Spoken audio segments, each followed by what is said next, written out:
রাতের অন্ধকারে দুষ্কৃতী তাণ্ডব ভেঙে গুড়িয়ে দিল প্রতিমার শিল্পীদের মাথায় হাতে মাত্র কয়েকটা দিন, সামনেই সরস্বতী পুজো। নাওয়া খাওয়া ছেড়ে প্রতিমা গড়তে ব্যস্ত শিল্পীরা। বেশিরভাগ সম্পূর্ণ হয়ে গেছে প্রতিমা, শুধু রং করা বাকি। এই অবস্থায় প্রতিমাগুলোকে সারি সারি করে সাজিয়ে রাখা হয়েছিল। রাতের অন্ধকারে এই প্রতিমাগুলোকে ভেঙে গুড়িয়ে দেওয়া হয়। শিল্পীরা সকালে ঘুম থেকে উঠে দেখেন বেশিরভাগ প্রতিমাগুলি ভাঙাচোরা। কে বা কারা কোন উদ্দেশ্যে এগুলি ভাঙচুর করেছে সে সম্বন্ধে কিছুই বলতে পারেনি। প্রশাসনকে খবর দেওয়া হয়েছে। বহরমপুর থানার পুলিশ জিজ্ঞাসাবাদ শুরু করেছে। সিসিটিভি ফুটেজ থেকে তদন্ত শুরু করা হয়েছে বলে জানা গিয়েছে। আরে গত রাতে আমরা উঠে দেখি যে অনেক ঠাকুর ভেঙে দিয়েছে।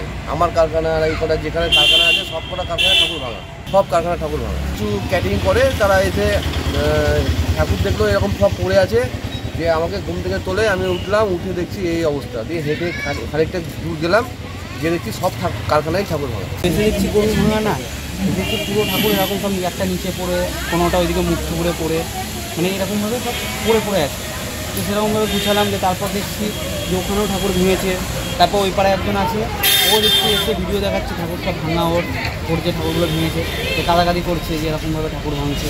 শুরু হয়েছে বলে মনে করছেন? আমাদের নিমতলা ওখানে কালকে সাউজের সামনে আপনার এই সুভাষে, তারপরে আমাদের এই ছেলেটার বাচ্চাটা, তারপরে আপনার কলেজ ঘাটের এই পাশটা, এগুলো প্রায় 4টে 5টা 8টা 10টা করে ঠাকুরের মূর্তি সব ভেঙে দিয়েছে। মানে কতটা ক্ষতি বলে মনে করছেন? ক্ষতি মানে বিশাল ক্ষতি। এরা কষ্ট করে ধরেন শীতের দিন এত কষ্ট করে শিল্পীর কাজগুলো করছে, এবং এদের অর্ডারে সব এই যে ধরেন আর 9 দিন বাকি পুজো, তার মধ্যে যে ক্ষতিগুলো করে দিল। এবারে তো ধরেন এরা পরিশ্রম করেছে এবং লেবারও লাগাতে হয়। কোনো দুষ্কৃতীরা ইচ্ছা করে করেছে এরকম মনে করছেন? আমার এখন তো সেই চিন্তাধারা আমি আসছি না, এখন কেন যে এটা করলো এটাই তো বুঝতে পারছি।